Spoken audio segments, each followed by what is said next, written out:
The world is asking, what exactly is the value of the life of the Nigerian citizen? Controversies have filled the airways and media headlines, debates on who is to blame and who is not to. But I tell you, I am to blame. You are to blame. And every citizen of the Federal Republic of Nigeria is to blame. These innocent citizens came out to protest peacefully, demanding for their constitutional rights.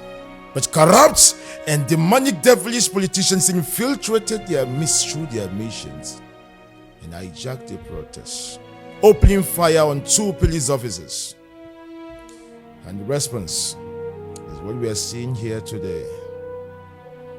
These bodies are lying here lifeless because we know who the corrupt politicians are, yet we allow them gallivant freely amongst us with reckless impunity, reckless abandon. These bodies lie here today because of every government organization and private organization that sees corruption flourishing and do nothing about it. They lie here lifeless because of every Nigerian citizen that gather in groups, indoors and outdoors, and argue about the state of the nation and the corruption in this country, but do nothing about it. They don't even have the PVC to vote these corrupt politicians out.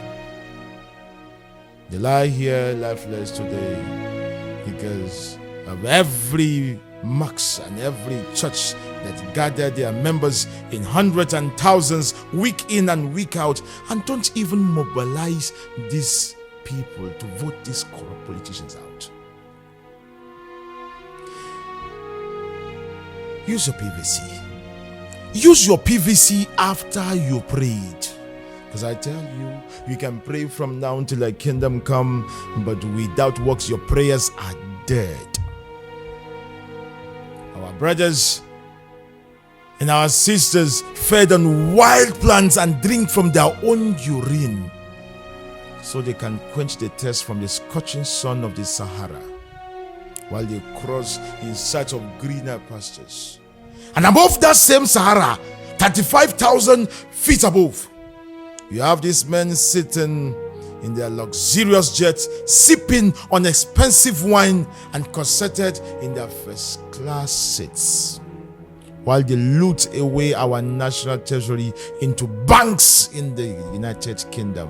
Thousands of our brothers and sisters and sons and daughters are fed on by sea creatures and sharks, while their boat capsize into the Mediterranean Sea, all because they live looking for greener pastures in a foreign land.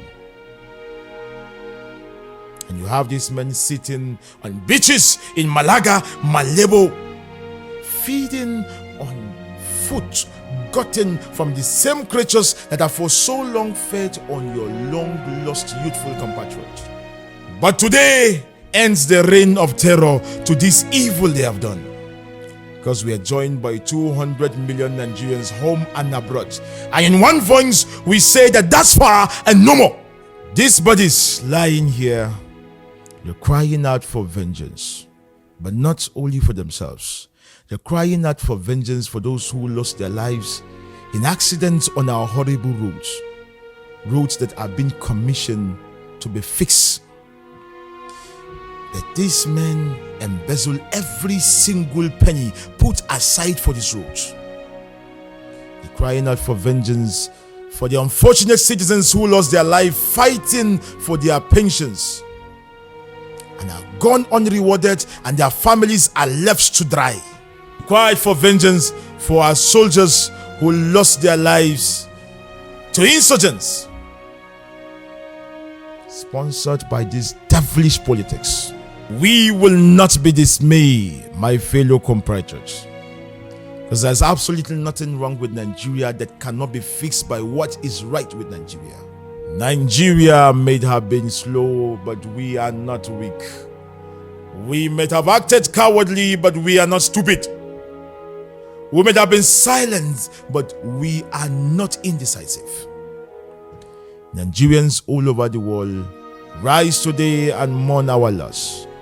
As we say that we will no longer give in oxygen to these thieves, so they choke on their iniquity and walk them out of office. Give corruption a befitting burial in our land.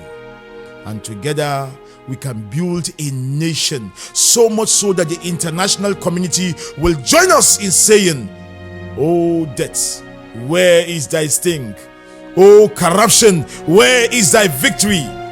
So arise, O compatriots, Nigerians call obey, to serve our fatherland with love and strength and faith. The labor of our heroes past shall never be in vain. To serve with heart and might, one nation bound in freedom, peace, and unity.